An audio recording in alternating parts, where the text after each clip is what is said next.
ताजा रुझान एक बार फिर आपको बता देते हैं। 70 में से 70 सीटों के रुझान मिल गए हैं और दिल्ली में 44 सीटों के साथ भारतीय जनता पार्टी अब तक 10 बजे तक के रुझानों में सरकार बनाती हुई दिखाई दे रही है। हाफ पे मार्क्स से काफी आगे 36 सीटों का बहुमत का आंकड़ा। उतनी ही सीटें इस बार भारतीय जनता पार्टी ने अपने टैली में जोड़ ली हैं, तो पिछली बार के मुकाबले 36 सीटों के फायदे पर और उतनी ही सीटों का नुकसान इस समय आम आदमी पार्टी को हुआ है। और ये देखिए हमारा मेजॉरिटी मीटर यहां पर 44 सीटों के साथ बहुमत से काफी आगे भारतीय जनता पार्टी खड़ी हुई दिखाई दे रही है। सुबह 10 बजे तक के रुझान हैं और शायद यही आगे सेटल होने वाले नतीजे भी। कांग्रेस के लिए एक लीड थी, लेकिन अब वो लीड जाते हुए यानी खाता शायद 10 साल बाद भी कांग्रेस का नहीं खुलेगा, अभी तो ऐसा लग रहा है।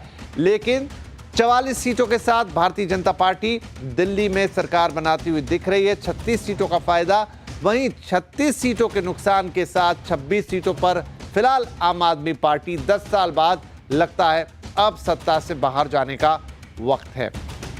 तो यह है दिल्ली की तस्वीर और तमाम जो बड़े नेता हैं, बड़े फेसेस हैं सभी पार्टियों के, और उनका क्या हाल है, वो कहाँ अपनी कॉन्स्टिट्यूएंसी में आगे हैं, पीछे हैं, लगातार आपके स्क्रीन पर अपडेट हो रहा है। और वहाँ से एक तस्वीर हम देख रहे हैं अरविंद केजरीवाल का भी हमने देखा, पीछे चल रहे हैं नई दिल्ली सीट से, जहाँ पर उनके सामने कांग्रेस के संदीप दीक्षित है, परिवेश वर्मा है, भारतीय जनता पार्टी के अलका लांबा भी पीछे हैं, अमानतुल्लाह खान आम आदमी पार्टी की आगे हैं इस समय। तो अलग अलग ये कैंडिडेट्स हैं जो आपको दिखाई दे रहे हैं।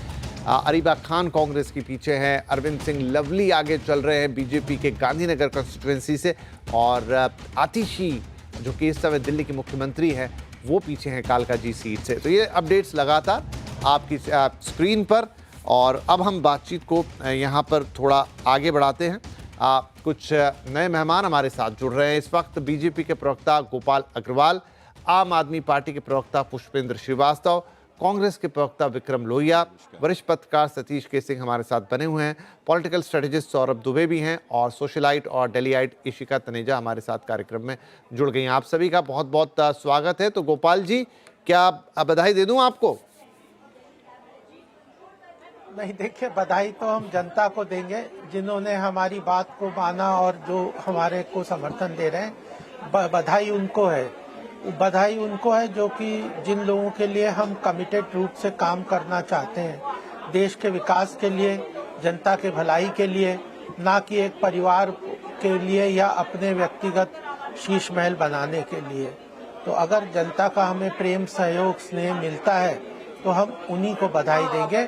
और हम यह विश्वास भी उन्हें दिलाना चाहेंगे कि चाहे जीत हो या जो कोई भी आगे बढ़ते हैं, हम हरदम जनता के लिए काम करते रहेंगे। तो यहाँ पर ना गोपाल जी, आपके पीछे से बहुत नॉइज आ रही है, तो वो लग रहा है कि वो जो उत्साह, वो हर्ष का माहौल आपके बीजेपी ऑफिस में इस समय है। काफी सारी आवाजें मुझे पीछे से सुनाई दे रही है, पर ठीक है, चलिए। ताजा रुझानों में आपकी सरकार बनती हुई, जब मेहनत करते हैं तो जी बिल्कुल, जब मेहनत करते हैं ना विपिन जी, तो उसका उत्साह तो रहता ही है। कार्यकर्ताओं में उत्साह नहीं होगा तो वो मेहनत भी नहीं कर पाएंगे, तो उत्साह तो बहुत आवश्यक है। बिल्कुल। तो चलिए, ये तो एक तरफ की तस्वीर है। दूसरे तरफ की तस्वीर, हमारे साथ आम आदमी के पार्टी के प्रवक्ता पुष्पेंद्र श्रीवास्तव भी हैं। चेहरे पे हालांकि उनके मुस्कान है, लेकिन शायद जब हम उनसे बात करेंगे तो उधर थोड़ा सन्नाटा आएगा। पुष्पेंद्र, क्या मैं कहूं, जैसा मैंने सतीश जी से कहा कि आपको बधाई दे दूं, क्या मैं आपसे भी यही कहूंगा, क्योंकि अभी रुझान ही है, अभी जब तक कि ये बिल्कुल साइन होके नहीं आ जाते नतीजे नहीं कहलाएंगे। मैं क्या कहूं कि क्या अब 10 साल बाद आप विपक्ष में बैठने जा रहे हैं? नहीं विपिन जी, अभी शुरुआती दौर है, इसलिए इतनी जल्दी कयास लगाना ठीक नहीं होगा। मुझे लगता है कि हमें अभी थोड़ा सा और इंतजार करना पड़ेगा। हमने देखिए दिल्ली में काम किया है, दिल्ली की जनता के लिए जो काम हमने किया है उससे दिल्ली की जनता खुश है और अरविंद केजरीवाल जी के साथ है। हमने दिल्ली में जो प्रॉमिस किए थे, हमने फ्री बिजली, फ्री पानी, फ्री महिलाओं के लिए बस यात्रा, अच्छे अस्पताल, स्कूल में जो है उसको अच्छे करना, और तमाम जो हमने वादे किए थे लगभग हमने सारे पूरे किए। और इसीलिए दिल्ली की जनता हम पे विश्वास करती है। और जो हम अब वादे किए हैं हमने, 2100 रुपए महिलाओं की सम्मान राशि, 18,000 रुपए ग्रंथियों के लिए, पुजारियों के लिए महीने के, ये सारे वादों पे इसीलिए दिल्ली की जनता विश्वास करती है कि हमने पहले प्रॉमिस पूरे किए तो ये भी पूरे करेंगे, इसीलिए दिल्ली की जनता हमारे साथ है। तो हम बिल्कुल निश्चिंत हैं और हम बहुत अच्छे बहुमत के साथ वापस चौथी बार दिल्ली में सरकार बना रहे हैं, इसमें कोई संशय नहीं है। देखिए, भारतीय जनता पार्टी घबराई हुई है। वो घबराई इसलिए है क्योंकि अभी 6 महीने पहले तो ये हमारे कामों को कहते थे, ये तो फ्री की रेवड़ियां दे रहे हैं, ये तो बिल्कुल गलत है, उसका विरोध करते थे। लेकिन जब इन्होंने देखा कि नहीं, दिल्ली की जनता तो अरविंद जी के इन्हीं कामों की वजह से उनके साथ है, तो ये भी उसी हमारे ट्रैक पे आगे कहने लगे जो अरविंद केजरीवाल जी की कल्याणकारी योजनाएं चल रही हैं उसको हम कंटिन्यू रखेंगे। लेकिन दिल्ली की जनता भारतीय जनता पे पार्टी पे विश्वास करने को तैयार नहीं है। उसका रीजन ये है कि इन्होंने राजस्थान में कहा था विधानसभा चुनाव से पहले कि हम 450 रुपए में गैस सिलेंडर देंगे। लेकिन क्या हुआ, विधानसभा चुनाव जीत गए, सरकार बन गई, उसके बाद ये भूल गए जनता से कहने हमने कब कहा था कि जो है 450 रुपए में गैस सिलेंडर देंगे। आप देखिए, दिल्ली देश का एक ऐसा राज्य है जहां कोई पावर कट नहीं है, 24 घंटे बिजली आती है और बिजली 200 यूनिट तक फ्री है और 200 से 400 यूनिट में आधे रेट में है। तो ये सब प्रॉमिस जो है दिल्ली की जनता को मालूम है कि हमको जो चीज मिल रही है और उसको कंटिन्यू रखना है, किसी के झूठे वादों में क्यों पड़ना। अब उसकी खिसियाहट ये थी, इनको लग भी गया भारतीय जनता पार्टी को ये चीज झूठे कैसे, क्या आपको लग रहा है हमारी बातों पे विश्वास आपको लग नहीं रहा कर है रही है पुष्पेंद्र जी की वो ये सब नहीं दे पाएंगे?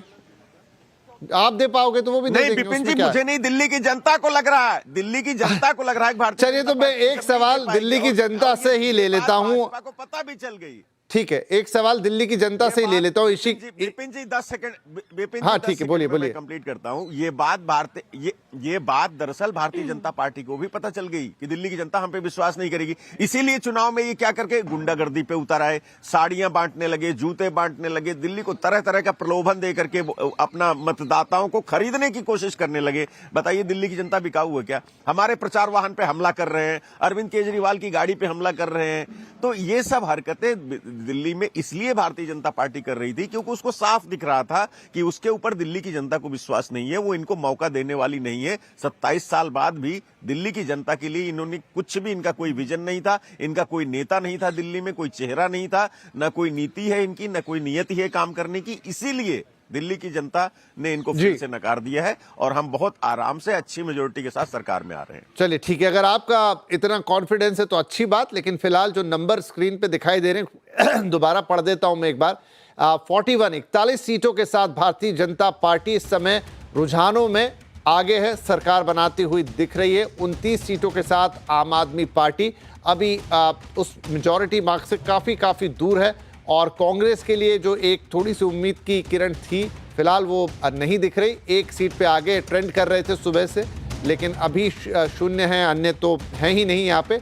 41 सीट्स बीजेपी और 9 सीटों पर 29 सीटों पर आम आदमी पार्टी यहाँ पर, लेकिन फिलहाल अभी तक के रुझानों में भारतीय जनता पार्टी की सरकार दिल्ली में बनती हुई दिख रही है। खैर, तो हमने दोनों ही पार्टियों के पक्ष सुने। इशिका तनेजा जो सोशलाइट भी हैं, दिल्लीइट भी हैं, यानी कि दिल्ली की हैं, इशिका क्या कहेंगी? एक तरफ बीजेपी ने अपनी बात रखी, एक तरफ आम आदमी पार्टी ने। एज ए दिल्लीइट आपका क्या मत है? राधे राधे। मुझे डेफिनेटली लगता है कि बीजेपी की जीत में दिल्ली की जीत है।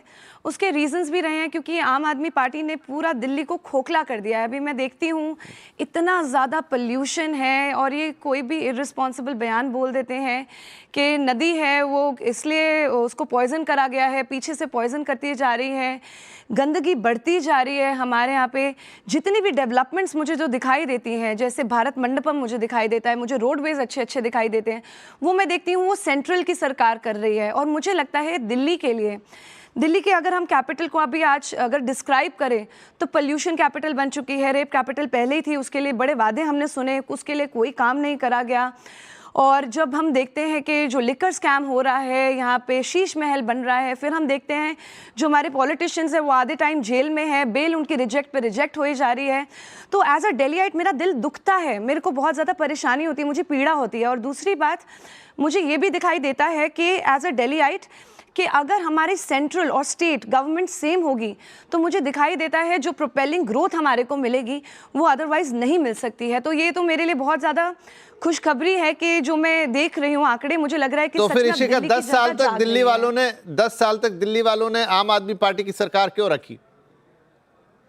मुझे लगता है कि जो फ्री की रेवड़ियां हैं, जो उनकी एक अपनी सर्टन जो कैटेगरी है जिनसे वो वोट खरीदते हैं, उनको वो ब्रेन वॉशिंग कहीं ना कहीं करते हैं कि उनकी मांगे क्या रह गई। अगर आप देखिए न्यूज़ चैनल्स में देख रही हूँ कि वो चाह रहे हैं उनकी झुग्गियाँ सेफ रहें। यहीं पे दूसरी पार्टी आती है, वो बोलती है नहीं हम आपको पक्का मकान देंगे। तो ये कंपैरिजन आप देखिए, वहाँ पे वो जो चीज़ें करके दिखा रहे हैं बीजेपी वाले, वो हमेशा अपने वादों से आगे बढ़कर उन्होंने अपनी चीज़ें डिलीवरी दी है। यहाँ पे ये जो भी बोलते हैं उसको कभी भी वो पूरा नहीं कर पाते हैं, प्रोमिसेस वो पूरे नहीं करते हैं। ठीक है। वो वहाँ पे भी बोलते हैं, पंजाब में भी बोलते हैं इतने पैसे बांटेंगे, वो बांटते नहीं हैं। तो ये हमेशा से चलता आ रहा है और अब कितनी देर बेवकूफ़ बनेगी जनता।